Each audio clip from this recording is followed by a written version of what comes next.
اللہ تعالیٰ عادل بھی ہیں اور محسن بھی۔ یہی وجہ ہے کہ قرآن نے کئی مقامات پر مومنوں کو دوسرے لوگوں کے ساتھ عدل کے ساتھ ساتھ احسان کرنے کا حکم دیا ہے۔ مثال کے طور پر قرآن پاک میں ہے ان اللہ یأمر بالعدل والاحسان، کہ بے شک اللہ تعالیٰ تم کو حکم دیتا ہے عدل کرنے کا اور عدل کے ساتھ ساتھ احسان کرنے کا۔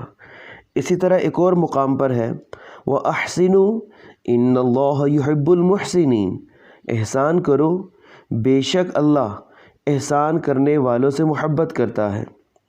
اللہ تعالیٰ کو یہ جو قدر ہے احسان کرنے کی، اللہ تعالیٰ کو بہت پسند ہے، یہاں تک کہ اللہ تعالیٰ جو ہے وہ اپنی مثال دے کر احسان کرنے کا حکم دیتا ہے اپنے بندوں کو۔ فار ایگزامپل وَأَحْسِن كَمَا أَحْسَنَ اللَّهُ إِلَيْكَ، احسان کرو جیسا کہ اللہ نے تجھ پر احسان کیا ہے۔ اب ہم بات کرتے ہیں احسان کی ڈائمنشن کے حوالے سے، کہ احسان جو ہے اس کا تعلق صرف اور صرف مالی امداد تک محدود نہیں ہے۔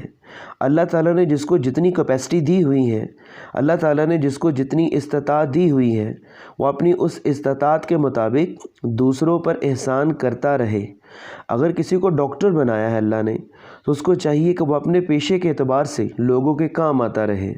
اگر کسی کو اللہ نے عالم بنایا ہے تو وہ اپنے اس پیشے کے اعتبار سے، اس علم کے اعتبار سے دوسروں کے کام آتا رہے۔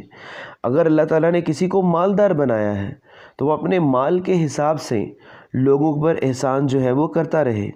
یا یوں سمجھ لیں کہ اگر کسی کو بات کرنے کا فن ہے تو اس کو چاہیے کہ وہ دوسروں کو اپنی باتوں سے فائدہ پہنچائے۔ کسی نہ کسی طریقے سے انسان کو دوسروں پر احسان کرتے رہنا چاہیے۔ اسی طرح قصور والوں کے قصور کو معاف کرتے رہنا اور ان کے مقابلے میں غصے کو پی جانا بھی احسان میں شامل ہے۔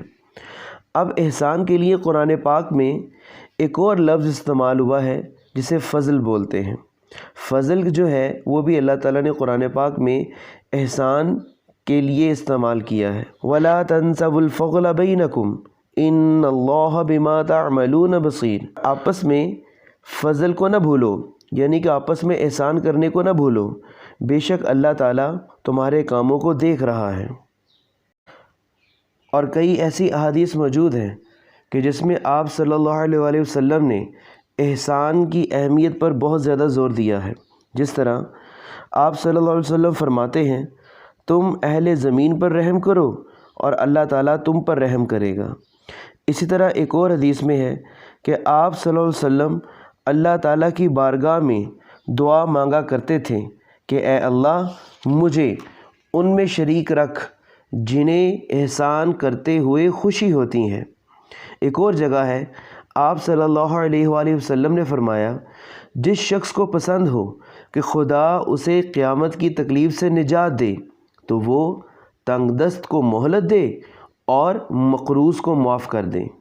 اسی طرح آپ صلی اللہ علیہ وسلم کی زندگی جو ہے، آپ کے اسوہ حسنہ سے بہت سی ایسی مثالیں ملتی ہیں جس سے یہ ثابت ہوتا ہے کہ آپ جو ہے آپ احسان کا مجسمے پیکر تھے۔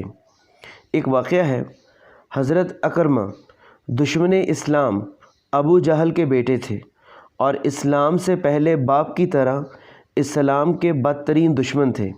فتح مکہ کے بعد مکہ سے بھاگ کر یمن چلے گئے۔ ان کی بیوی مسلمان ہو گئی تھیں، وہ یمن گئیں تو اکرمہ کو تسلی دیں کہ ان کو مسلمان کیا اور حضور صلی اللہ علیہ وآلہ وسلم کی خدمت میں لے کر حاضر ہوئیں۔ رسول کریم صلی اللہ علیہ وآلہ وسلم نے جب ان کو دیکھا تو مسرت سے اٹھ کھڑے ہوئے اور اس تیزی سے ان کی طرف بڑھے کہ جسم مبارک پر چادر نہ تھی اور زبان مبارک پر یہ الفاظ تھے، اے ہجرت کرنے والے سوار، تیرا آنا مبارک ہو۔